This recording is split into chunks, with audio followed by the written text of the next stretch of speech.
Bonjour, toujours avec notre série de cours sur les matériaux pour l'électronique. Aujourd'hui, on va voir un autre exemple de matériaux et aussi de structure. En fait, il s'agit de matériaux destinés à la détection de variations de température.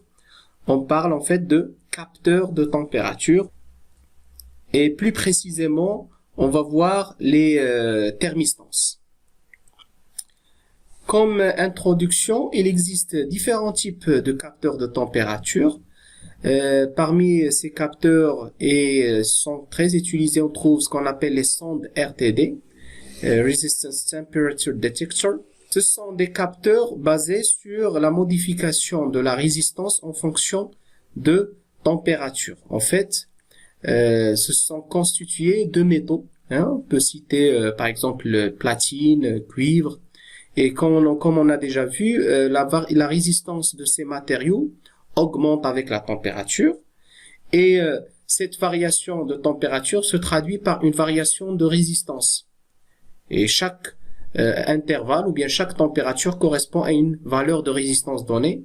Et c'est pour ça, dans ces capteurs, on peut faire de l'étalonnage et voir chaque résistance et sa température correspondante. Un autre type de capteur, on trouve ce qu'on appelle les thermocouples. Aussi, ils sont très utilisés, par exemple, dans les fours pour détecter les variations de température. Ces thermocouples sont basés sur ce qu'on appelle l'effet Seebeck, c'est-à-dire une variation de température se traduit par l'apparition d'une différence de potentiel, tension de Seebeck. Et aussi, ces capteurs sont souvent utilisés pour détecter les hautes températures. Comme j'ai dit, on les trouve dans les fours.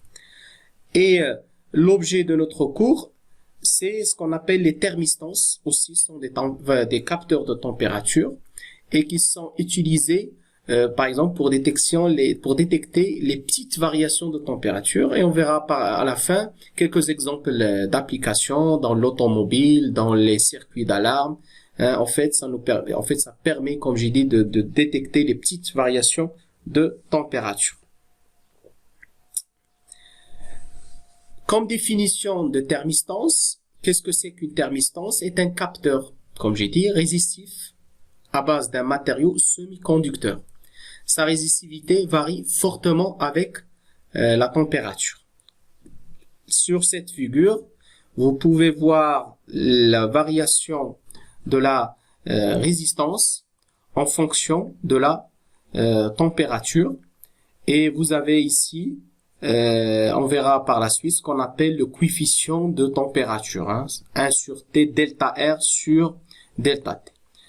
Comme vous voyez ici, au fur et à mesure la température augmente, vous avez la résistance qui diminue. Pour montrer l'intérêt de ces thermistances ou bien ces matériaux utilisés comme capteurs de température, vous allez voir ici la comparaison. Là, c'est une courbe de la variation d'une résistance en fonction de la température d'une thermistance et la variation de la résistance d'un métal, pour montrer ici l'intérêt et la différence entre thermistance et entre un capteur résistif à base d'un métal. Comme vous voyez ici, avec cette thermistance, on peut détecter une variation de température delta T, qui va nous donner une variation de delta R, comme vous voyez ici. Maintenant, avec cette fois-ci un métal, on veut mesurer la même différence, la même variation de température. Qu'est-ce que vous constatez? Cette variation de température se traduit juste avec une très petite variation de résistance. Et c'est la raison pour laquelle on s'intéresse, quand on a des petites variations de l'ordre de 1 millième de degré C, on peut s'intéresser à utiliser des thermistances. Donc, il s'agit de composants, on parle de composants passifs, résistifs, parce que vous avez la variation de la résistance en fonction de la température. Et on verra par la suite que ces thermistances sont élaborées à base de matériaux céramiques, des oxydes. On verra des exemples de ces oxydes. Ces composants électroniques passifs sont constitués essentiellement des oxydes de métaux de transition qui adoptent une structure de type spinel. Et cela fera également l'objet de notre cours, c'est-à-dire qu'est-ce que c'est qu'une structure de type spinel, hein, AB2O4. Dans ces matériaux, comme j'ai, on trouve en fait des éléments de métaux des métaux de transition avec des degrés d'oxydation différents. Par exemple, on va trouver des Fe2+, Fe3+, Mn3+, Mn4+, Ce+, Cu2+, CO2+, CO+. Et en fait, là, c'est une grande importance le fait d'avoir des degrés d'oxydation différents parce que ça va contribuer au mécanisme de conduction quand on va échauffer, quand on va chauffer notre matériau au cours ou bien pendant la mesure ou la détection de la température. Dans ce diapo, on va parler de la structure spinelle parce que cette structure est caractéristique des matériaux utilisés dans les thermistances. Les premiers spinels découverts sont des matériaux qui dérivent du spinel naturel, MgAl2O4, c'est pour ça on parle de AB2O4, c'est-à-dire les atomes A, les atomes P et les oxygènes. On verra après le détail de quoi s'agit-il. La structure spinelle est un empilement CFC d'oxygène cubique à face centrée et c'est une structure assez complexe du fait en fait, on a un nombre assez élevé d'atomes, 56 atomes. On a Z égale à 8 AB2O4. Si vous regardez ici la structure, vous avez l'oxygène, en bleu, comme j'ai dit, et vous avez des atomes, bien des ions B en rouge qui occupent les sites octaédriques, c'est marqué en rouge ici, et on a des éléments, bien des ions A qui occupent cette fois-ci les sites tétraédriques en vert. Une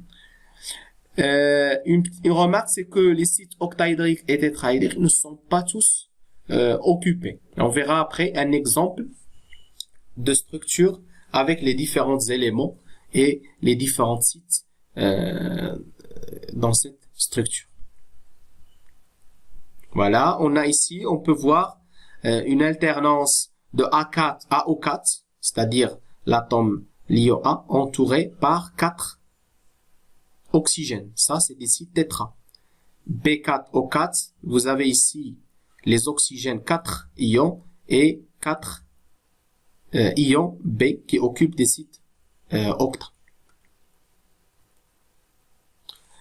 Toujours avec cette structure, dans la description de cette structure, on peut faire aussi la remarque que la plus courte distance qui existe, cation-cation, je parle de distance cation-cation, est égale ici, si vous prenez ce cube-là, qui fait un paramètre de maille de A sur 4, parce que ici c'est A, mais ça c'est des petits cubes, c'est-à-dire si vous divisez le cube en 8 petits cubes, là on a des petits cubes de paramètre A sur 4.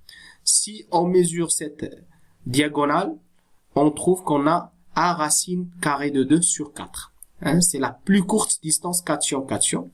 En fait, elle est plus courte que AA, c'est-à-dire les cations qui occupent la distance qui sépare les cations qui occupent les sites tétraédriques, est plus grande aussi que la distance AB entre le site tétra et la site octa. Et en fait, cette distance, on verra par la suite, a une grande importance dans le mécanisme de conduction. Parce que on verra que le saut des électrons se fait entre ces deux sites pour assurer la conduction au sein du matériau. Les électrons, comme j'ai dit, peuvent se déplacer entre les deux sites octaédriques, comme j'ai dit tout à l'heure. Le spinel peut être un semi-conducteur, c'est ça l'intérêt, parce que sont des céramiques semi-conductrices, mais la condition, c'est que dans les deux sites B ici, c'est-à-dire les distances les plus courtes, il faut qu'il y a deux cations avec un degré d'oxydation différent pour assurer le saut d'électrons. Voici un exemple de Fe3O4. Vous voyez ici, là, avec l'ensemble des éléments, comme j'ai dit, c'est une structure assez complexe en termes de nombre d'ions. C'est un réseau CFC, cubique à face centrée. Là, vous avez les oxygènes, regardez ici, qui occupent ici les sommets, il occupe les milieux des arêtes, il occupe également des centres, des faces des petits cubes. Parce que ici, si on divise le cube en 8 cubes, vous allez voir qu'on a des petits cubes. On a 32 anions O2-. Donc, si vous faites le compte, vous allez trouver 32 anions O2-. On a 16 cations Fe3+, hein, c'est en bleu ici foncé. 8 cations Fe2+, en bleu ciel, là. La moitié des cations Fe3+, occupe un site tétraédrique de la cellule élémentaire 1/8. Là, si on divise le cube en 8 petits cubes élémentaires, on trouve que la moitié des cations Fe3+ occupe un site tétra. On verra, hein, on va voir en détail ces sites tétra et octa. L'autre moitié des cations Fe3+ et les cations Fe2+ occupent au hasard 2 sites octaédriques de la cellule élémentaire. Hein, je parle de 1/8. Pour voir, ou bien pour bien visualiser ces sites tétra et octa, on verra ici, hein, vous allez voir des schémas. Par exemple, ici, Fe3+, là, vous voyez bien les sites tétra. Hein, ça se voit ici, d'accord. Fe3+, on avait dit, il occupe les sites tétra et il occupe également des sites octa. Vous voyez ici. Donc là, vous avez un Fe3+, au milieu, une arête.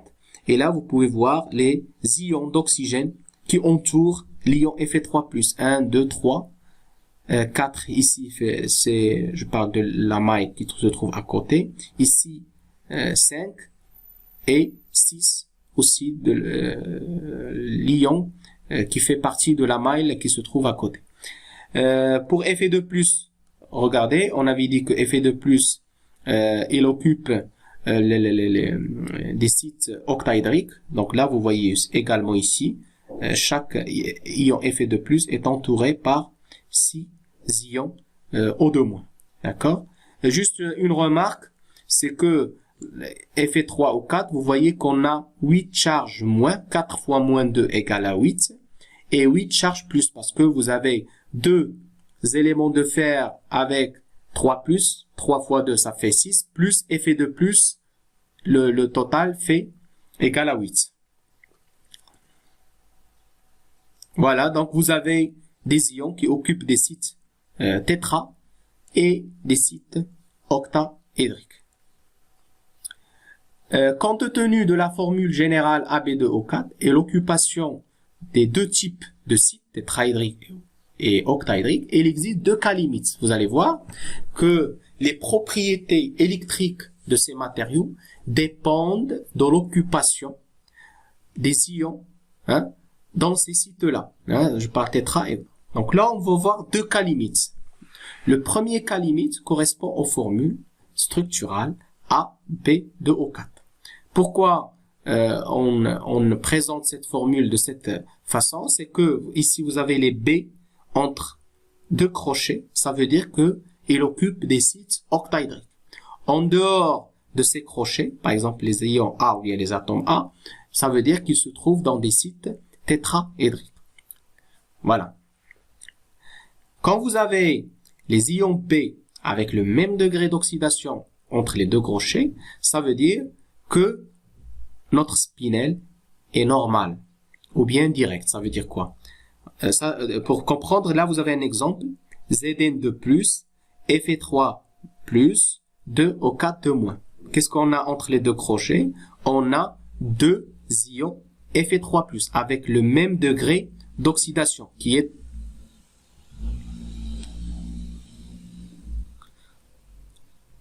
entre les 2 crochets, on a 2 ions Fe3+, ça veut dire il occupe les sites octaédriques. Pourquoi on dit que c'est un spinel normal ou direct? Parce que dans ces sites octaédriques, on a le même ion et avec le même degré d'oxydation. Je parle de cation. Ça veut dire que on peut pas avoir des sauts d'électrons. Ça veut dire que notre spinel est isolant. Ou bien, c'est pour ça on dit normal ou bien direct. Le deuxième cas limite correspond aux formules structurales BaBO4. Ça veut dire quoi? Ça veut dire que dans les sites octaédriques, entre les deux crochets, on a deux cations, mais avec un degré d'oxydation différent. L'exemple qu'on vient de voir, c'est Fe3O4. Regardez, entre deux crochets, on a Fe2+, Fe3+. Ça veut dire deux cations avec deux degrés d'oxydation différents. Dans les sites tétraédriques, on a Fe3+. Si vous comptez le charge, on a 8 charges plus, 8 charges moins. Cette fois-ci, on parle d'un spinel inverse. Pourquoi inverse? Parce que dans les sites octa, on a deux cations avec deux degrés d'oxydation différents. Et on parle d'un semi-conducteur parce qu'au moment de la conduction, on a un saut d'électrons entre les deux cations. Si on revient à la structure, on a vu que dans les sites octa, on a des Fe3+, et on a aussi des Fe2+. D'accord? Donc le saut d'électrons, ils peuvent être faits entre ces deux sites. Donc d'après notre dernier exemple, on peut dire que la distribution des cations a un effet sur les propriétés semi-conductrices des spinels. Toujours avec le dernier exemple, Fe3O4. Si je vous demande par exemple d'écrire la formule structurale de Fe3O4, la réponse est qu'il y a deux possibilités. La première, c'est que je peux avoir dans les sites octaédriques deux cations avec deux degrés d'oxydation différents, 2+, 3+. Et ici, j'ai Fe3+, dans les sites tétraédriques. Cette fois-ci, je peux parler d'un spinel inverse, semi-conducteur. Pourquoi semi-conducteur? Parce que je peux avoir des sauts d'électrons entre les deux cations. La deuxième possibilité, c'est que je peux avoir les Fe3+, c'est-à-dire deux cations avec le même degré d'oxydation, dans des sites octaédriques. Cette fois-ci, je parle d'un spinel normal, isolant, parce que je peux pas avoir des sauts d'électrons au niveau des sites octaédriques. Ici, Fe2+ en dehors des crochets, ça veut dire qu'il occupe des sites tétraédriques. Juste pour résumer, là, on peut parler d'infinité de possibilités. On verra après ça par la suite. Ça veut dire quoi, une infinité de possibilités? Vous allez voir que ici, on a écrire une formule en introduisant ce qu'on appelle un taux d'inversion, lambda, qui varie entre 0 et 1,5. Si lambda égale à 0, si vous remplacez ici 0, donc ça fait A1, 0, il n'y a pas de B, donc B2, 0, O4. Donc j'ai un spinel direct parce que j'ai A, B2, O4.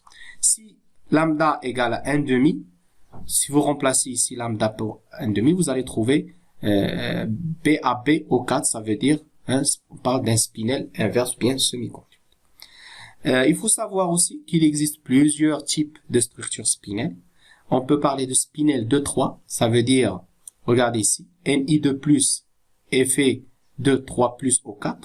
Ou bien spinel 4,2, ça veut dire ici j'ai Ti4+, Fe2+2, O4. Il y a aussi les spinels 6,1, ça veut dire que j'ai ici molybdène avec 6 charges plus, lithium avec un seul charge plus, vu qu'il y a 2, donc 6 plus 2 égale à 8. Donc, voilà, donc ce sont des exemples de structures spinel. Et j'insiste que finalement les propriétés électriques sont fortement liées à la distribution des cations, c'est-à-dire l'occupation des cations dans les sites octa ou bien tétra. Voilà, donc cette distribution dépend de la taille des ions aussi, parce que il faut savoir que quand on va insérer des ions ou bien faire des substitutions, normalement le site ne pourrait être occupé que si la taille de l'ion le permet. Ça veut dire que si j'ai un site avec une telle taille, si la taille du cation est assez volumineux, donc on peut pas occuper cette site. C'est pour ça que j'en parle de la taille des ions. Il y a aussi ce qu'on appelle la vitesse de refroidissement du spinel au cours de l'élaboration. Ça veut dire que pendant l'élaboration, des fois, on peut avoir une mobilité des ions et donc ça peut donner une distribution donnée de ces cations. Et on verra ça à la fin quand on va parler de l'élaboration des spinels et aussi des différents types de matériaux ou bien de cations qu'on peut insérer dans la structure. Et troisième paramètre, ce qu'on appelle l'énergie du champ cristallin de l'oxygène. Là, on verra, je veux faire un petit rappel sur la théorie du champ cristallin. Ça veut dire quoi? Que la distribution des ions à l'équilibre thermodynamique peut être expliquée en considérant les énergies de stabilisation des ions dans le champ cristallin octaédrique ou tétraédrique d'oxygène. Donc, si vous pouvez remarquer, d'après la description de la structure spinelle, qu'on a ici des oxygènes. Hein. On a des oxygènes dans la structure. Après, vous avez des cations. Donc là, pourquoi je parle d'un champ cristallin octaédrique ou tétraédrique d'oxygène? Parce qu'on trouve qu'on a des ions, que ce soit Fe2+, ou bien Fe3+, qui sont entourés par les ions d'oxygène chargés moins. C'est pour ça qu'on parle d'un champ octaédrique ou tétraédrique d'oxygène. Parce que dans les structures spinelles, vous avez les cations qui sont entourés par les ions d'oxygène. Et à quoi sert, ou bien quel est l'intérêt de cette théorie? C'est que ça nous permet de prévoir l'occupation d'un tel ion dans un tel site. Autrement dit, la théorie du champ cristallin me permet de savoir est-ce que le Fe2+ peut occuper un site tétraédrique ou bien un site octaédrique. Et ça, je peux le faire pour n'importe quel cation. C'est-à-dire, je peux parler de Fe3+, Fe2+, Mn3+, Mn4+, Ni2+, c'est-à-dire les métaux de transition avec leurs différents degrés d'oxydation. Je peux, avec cette théorie, prévoir l'occupation ou bien l'attirance. Je peux parler aussi, je peux dire autrement, quelle est l'attirance d'un tel cation vers un tel site. Et ça, c'est grâce à la théorie du champ cristallin. Qu'est-ce que c'est que la théorie du champ cristallin? Il faut savoir que c'est un modèle, d'abord, fondé sur une interaction purement électrostatique entre le métal central et les ligands. Parce que si vous prenez l'exemple de la ferrite, ou bien de Fe3O4, vous avez un cation qui est le métal, parce qu'on parle de Fe2+, Fe3, par exemple Fe3+, et qui sont entourés par des ligands. Donc, ce qui se trouve autour, on les appelle les ligands. Dans notre cas, les ligands sont des oxygènes. Vous avez un atome central entouré soit par 4, dans le cas d'un tétraèdre, soit par 6 ligands, dans le cas d'un octaédrique. D'accord? Donc là, on parle d'interaction ionique entre l'atome central à charge positive et les ligands qui se trouvent avec doublet libre à charge négative. Exemple, l'oxygène dans notre cas. Pour comprendre ce qui se passe avec cette théorie d'un point de vue énergétique, si vous regardez ici, là on va traiter l'exemple d'un champ octaédrique, c'est-à-dire le cation métallique est placé au centre d'un environnement octaédrique. Si vous prenez l'atome isolé, c'est-à-dire seul, sans la présence de ces ligands-là, qu'est-ce que vous pouvez remarquer ici? Qu'on a 5 orbitales, les 5 cases quantiques, parce que c'est un atome de métal de transition, donc on parle la configuration externe où la sous-couche D est incomplète. Là, vous avez 5 niveaux d'énergie avec la même énergie. On parle d'un atome isolé, d'accord? On parle aussi d'orbitales, 5 orbitales 3D dégénérées. On peut dire aussi dégénérées, d'accord? Maintenant, sous l'effet d'un champ électrique sphérique, c'est-à-dire quand vous avez l'approche de ces ligands. D'accord? Les orbitales, on dit, sont déstabilisées. Regardez, vous allez voir une déstabilisation de ces niveaux d'énergie. C'est-à-dire, ils vont être séparés avec une énergie delta E, qu'on va l'appeler delta 0 ou bien delta O, relative au champ octaédrique. On peut dire aussi que les 6 ligands dans notre cas par exemple l'oxygène, vont créer un champ électrostatique dont l'influence sur les 5 orbitales D du cation dépendra de l'orientation de celle-ci. Qu'est-ce que ça veut dire? Ça veut dire que l'orientation du ligand par rapport aux orbitales de l'atome central ils vont subir des interactions différentes. C'est pour ça que vous allez voir ici des orbitales qui vont aller vers le bas, c'est-à-dire vers une énergie plus basse, et des orbitales qui vont aller vers le haut, parce qu'ils vont subir une interaction plus forte, donc ils sont moins stabilisés, ou bien moins stables. D'accord? C'est pour ça qu'on dit que les 5 orbitales D ne sont plus équivalentes vis-à-vis des 6 ligands. Et on parle d'une levée de dégénérescence. Cette séparation d'orbitales liée à des interactions entre les ligands et le cation de l'atome central, on dit que on a une levée de dégénérescence. D'accord? C'est pour ça on a les orbitales DXY, DXZ et DYZ, on dit qu'ils sont plus stabilisés parce que avec une énergie plus basse et parce qu'ils pointent entre les ligands ici, c'est-à-dire on n'a pas une interaction plus intense. Ça veut dire aussi que l'électron occupant une de ces orbitales, il va subir une répulsion moindre par les ligands qui se trouvent autour. Et là on les appelle T2G, ça c'est relatif à des groupes de symétrie. Dans les champs octaédriques, on trouve T2G, EG. On verra dans les champs tétraédriques, on trouve d'autres appellations.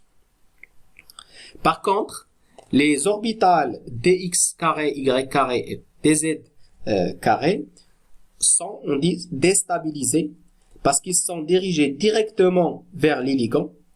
Et un électron occupant une de ces orbitales va subir une répulsion plus forte des ligands. C'est pour ça qu'on trouve l'énergie est augmentée. Voilà. Donc ça, c'est relatif au cas où vous avez un cation métallique placé dans un environnement octaédrique. D'accord? Là, cette énergie, il pourrait être calculé expérimentalement. On peut voir. Et l'écart, vous voyez ici, j'ai moins 0,4 delta 0. Et là, j'ai 0,6 delta 0.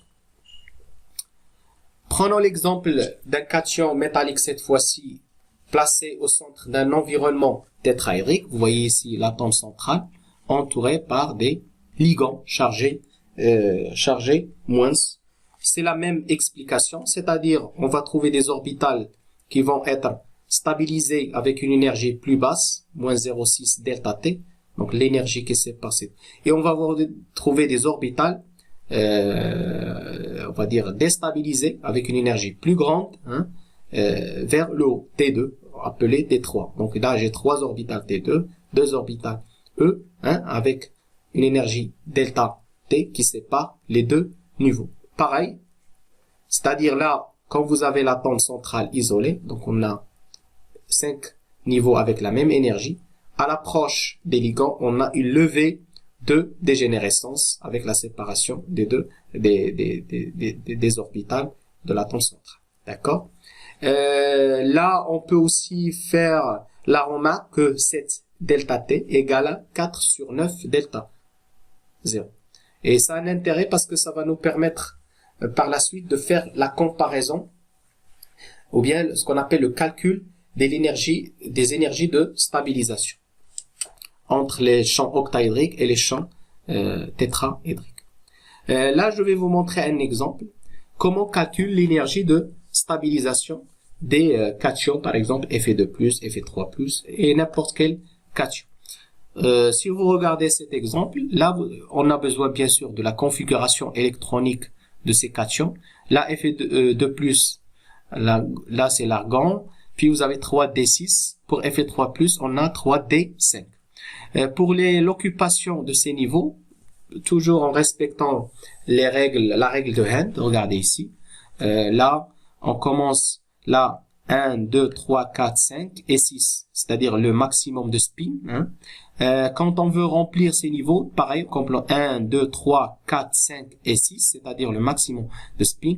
Bon, il y a quelques exceptions, mais cela ne fera pas l'objet de notre cours, parce qu'il y a des cas où on peut respecter certaines règles d'occupation de ces niveaux, mais on va rester là juste pour vous montrer comment on calcule les énergies de stabilisation. Là, regardez, comme j'ai dit, là j'ai moins 0,406, regardez, je fais 2,06 moins 4, 0,4 delta, là c'est moins 0. Donc si je fais le calcul, moins 0,4 delta 0. C'est-à-dire, je multiplie ici, je répète 2 ici fois 0,6 parce que j'ai 2 électrons. Et là, je fais 4 fois 0,4. Moins 0, parce que c'est un moins ici. Ça fait moins 0,4. Pour 3D5, Fe3+, l'énergie de stabilisation, 2 fois 0,6 moins 3 fois 0,4. Je trouve égal à 0.